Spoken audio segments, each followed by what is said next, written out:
Yo, what's up? It's me again, Yehey, and welcome for another video. So natakaron diri sa Cebu Bismin Marketing kay gi-invite ta sa ilahang product presentation. Diin diri atong nailhan si Cage Battery.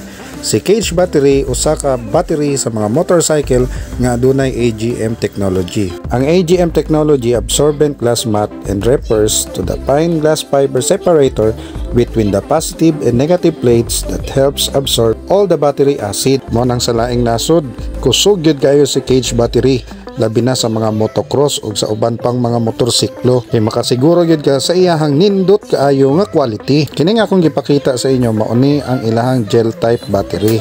Daghan na pod gagamit ani nga scooter diri sa Cebu ug naapod sila laing klase nga pwede pod sa laing motor. Kasagaran pod sa ilang mga battery kay mga less maintenance na.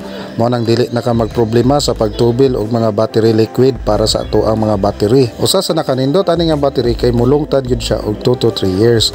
Mo nang daghan na gyud kayo ang gagamit ani. Ug naapod sila mga dry charge maintenance free battery.